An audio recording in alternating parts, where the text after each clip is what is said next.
जय श्री जगन्नाथ। वर्तमान चारिआडे महाकुंभ मेलार चर्चा चलती,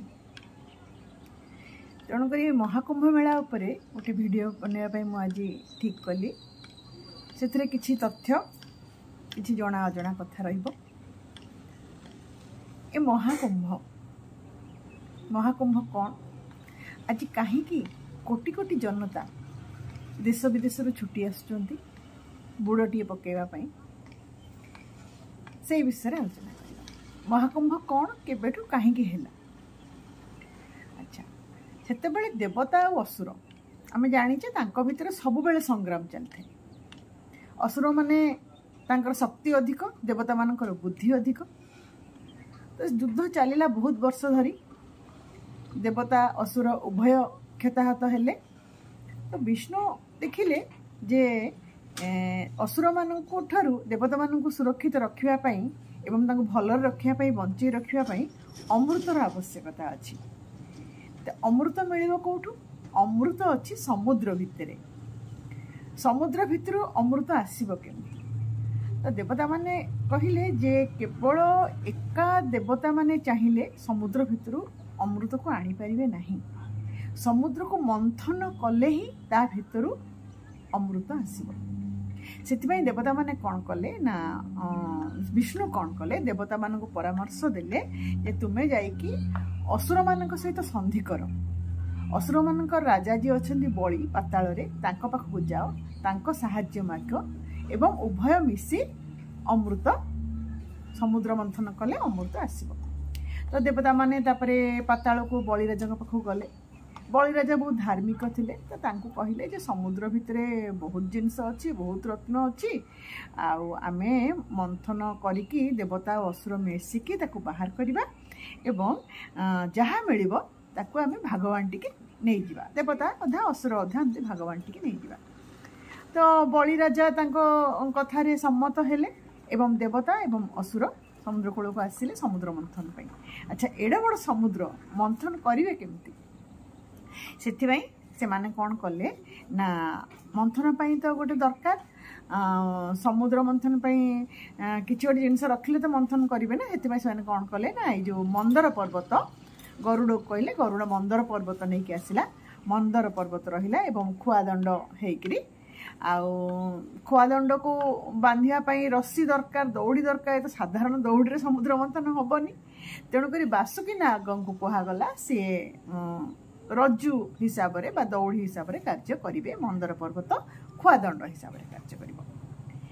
ताले ताको मंथन करिवा पई बासुकी नागर दुई पटे रहिया को पड़िबो। मंथन पई दौड़ीटा रहिला जदी ताले गोटे पटे देवता रहिबे, गोटे पटे असुर रहिबे। विष्णु जानिचंती जे एई मंथन कले बासुकी नाग मोहर हलाहल विष बाहरिबो।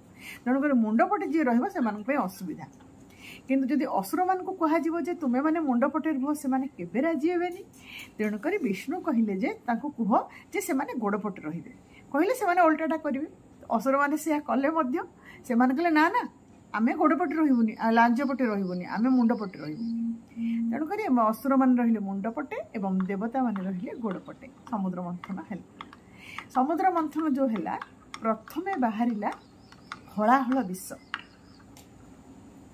आम जाचे से विष को नीलकंठ होते आमर महादेव सी धारण करते कंठरे नीलकंठ होते से तापरे बहुत किसी जिनस बाहरला जमती कि उच्चैश्रवा घोड़ा, ऐरावत हस्ती, पारिजात, हाँ पारिजात फूल एमती माने बहुत किसी पद्मरागमणि अप्सरा माने बाहरी थिले।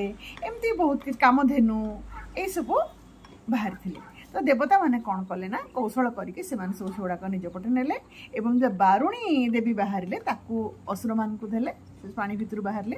तापर शेष में धन्वंतरी जे कि जहाँ कि विष्णु को अवतार मध्य कहा जाए गोटे प्रकार अंश सी धन्वंतरी तापर अमृत कलश अमृत कुंभ धरी पानी भितर बाहरिले। अमृत कुंभ धरी बाहरिले ताकू छड़ेकी नेबाई असुर माने आसिले देवता माने। तो असुर मान तो शक्ति अधिक से माने छड़ेकी नहीं जिबे।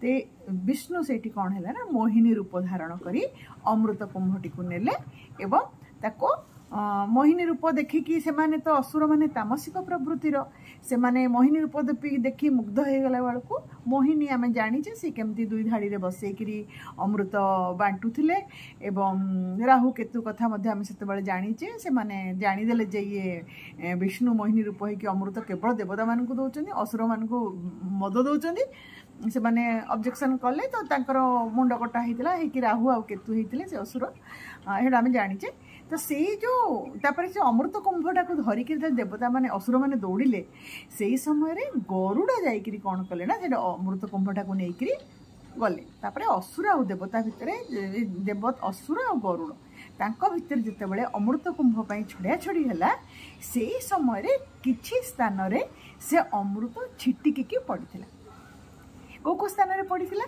ना प्रयाग रे पड़ता उज्जयिनी रे पड़ता नासिक रे पड़ता एवं हरिद्वार रे पड़ता ताले ए जो चारिटा स्थान छिटकी पड़ता अमृत कुंभरू से हुए ज्योतिष मैंने गणना करके 12 केवे पड़ो जमी 12 वर्ष थे पड़े कुंभ कुंभ मेला आमर होता है चारिटा स्थान रे आमर 12 वर्ष थे लेखे कुंभ मेला पड़े तो सूर्य गोटे गोटे राशि रे भ्रमण करिया को वर्षे लगे किंतु बृहस्पति को 12 वर्ष लगे यही राशि चक्र भ्रमण को पूरा करने हरिद्वार हरिद्वार रे कुंभ केतेबेले पड़े ना जेतेबेले सूर्य मेष राशि आउ कुंभ राशि रे बृहस्पति रुहंती से समय रे जो संजोग पड़े गंगा रे बा हरिद्वार रे से समय रे गोटे कुंभ मेला होता है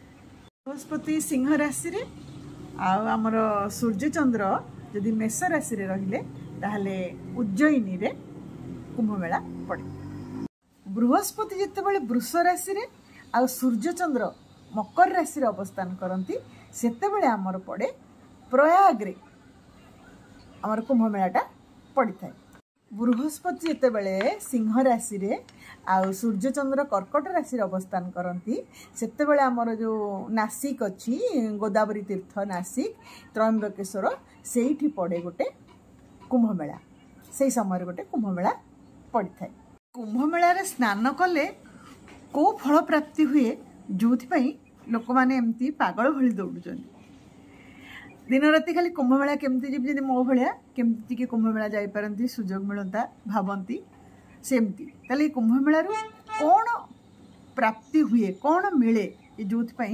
समस्ते कुंभ मेला रे थरे बुड़ पकाइबा इच्छा करती 1000 अश्वमेध यज्ञ तापरे 100 गोटी बाजपेय यज्ञ लक्षे थर 1 लक्ष थर पृथ्वी परिक्रमा द्वारा जो फल मिले कुंभ मेलारू कुंभ स्नान कले बा से कुंभ मेला रे स्नान कले बुड़ पकेले आमको से पुण्य मिलता है